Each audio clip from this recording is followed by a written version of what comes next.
In this episode, I dip into the pools of sorrow again to talk about the toys that I wish I would have had when I was a kid. So, stick around.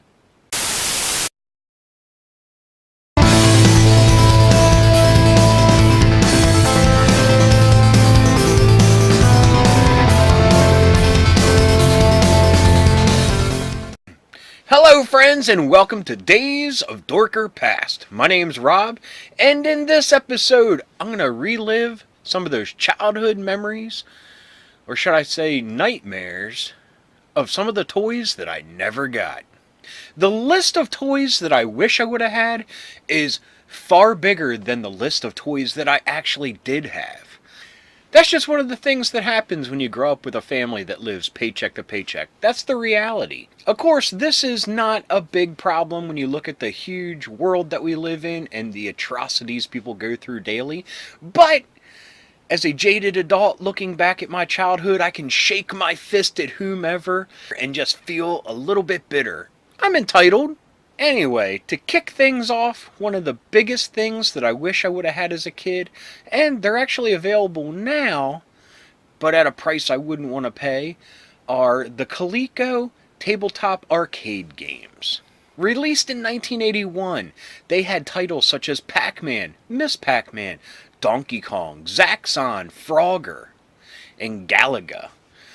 I mean, I can't remember, to be completely honest. I can't remember if they were arcade quality. I'm going to say they weren't. But to a kid, oh my god, that was like wish fulfillment. That you could actually bring the arcade games home in a little neat arcade cabinet. Just a little background. Back in the day, I remember in elementary school, when it was going to be a rainy or snowy day, we were allowed to bring board games in that we would play in class. And it really wasn't up to the teacher to supply the fun. We had to supply it ourselves. But I remember one day a kid brought one of these games. It was Donkey Kong. And guess what? That little sucker didn't let anyone else play with it. He just sat in the corner and played with it all by himself. Selfish. Anyway, seeing it then, God, I wanted one so bad. And then fast forward to watching Gremlins, and those evil little Mogwai are playing it. Man, it just seems like it's a running theme that jerks get to play it, and the good people get spit at.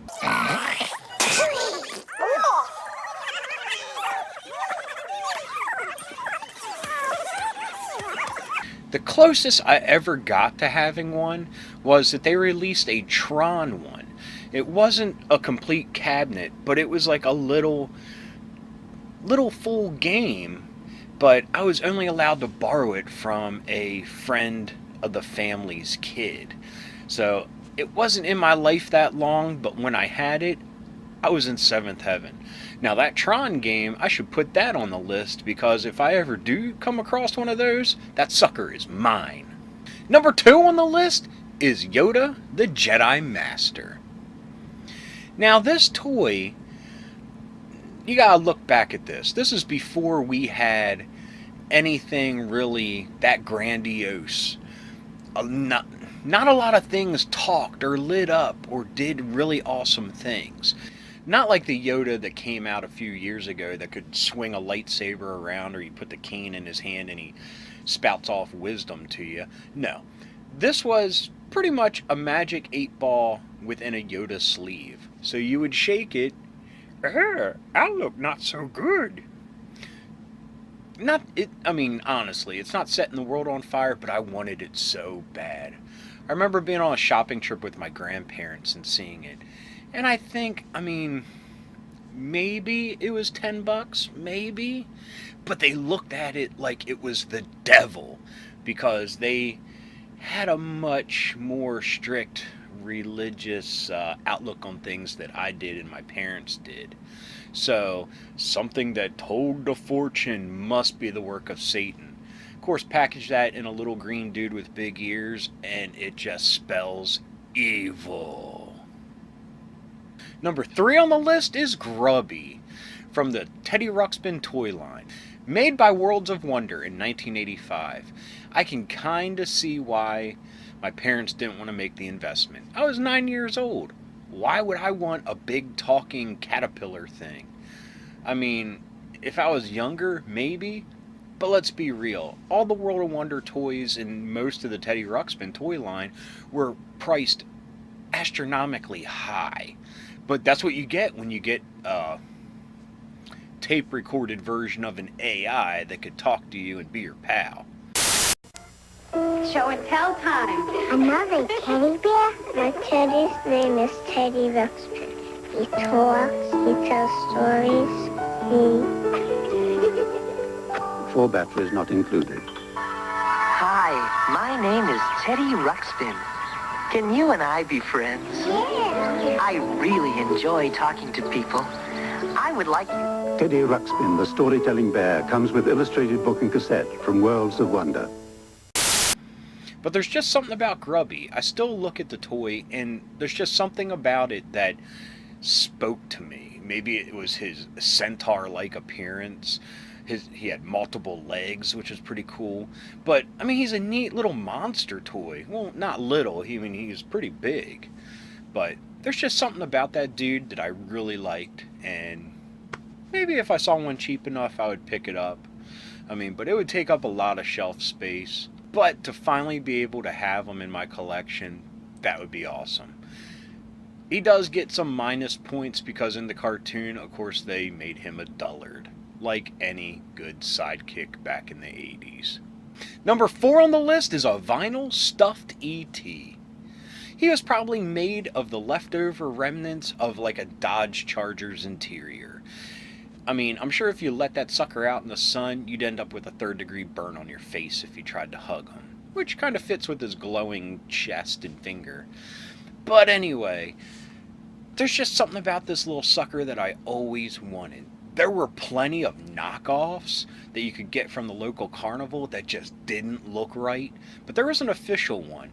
I assume LJN had a part in it, but I don't know if they made the stuffed animal division of the E.T. toys.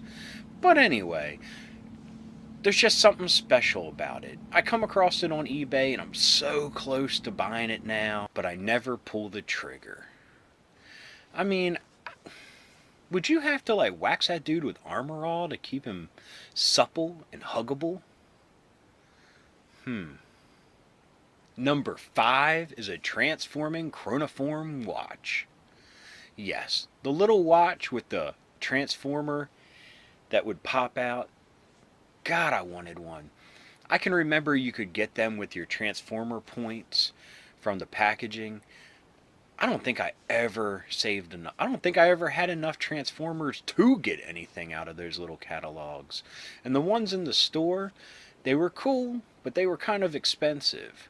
And my parents didn't want me to have something, I guess, that I could play with at a moment's notice and be a disruption or, be distracted with or whatever. But, man, I wanted one so bad. You see them pop up in pop culture stuff all the time. People are like, oh, look at this old movie. This person had one. This person had one. I didn't have one. I wanted one. Looking back at it, there were a lot of things in those catalogs, like G.I. Joe, Transformers, that appear on the lists that I've made of the toys that I wish I would have had. And mind you, that may sound like the beginnings of a serial killer, where I'm just jotting down the stuff that I wish I would have had and I'm angry about. But you gotta think, used to be a blogger, now I'm a YouTuber. I gotta make up material, so what better than anger and sadness, and that's the lifeblood. Anyway, this has been another quick little list of the stuff that I wish I would have had as a kid. And as always, thank you for watching. If you like what you saw, give a thumbs up. If you got something to say, please leave a comment. I love reading all the wonderful comments I get, and I love writing back to you fine folks. If this is something you want to see more of, hit the subscribe and hit the little bell if you want to be notified whenever there's a new episode. So, until next time, keep being rad, stay dorky. My name's Rob. Peace out!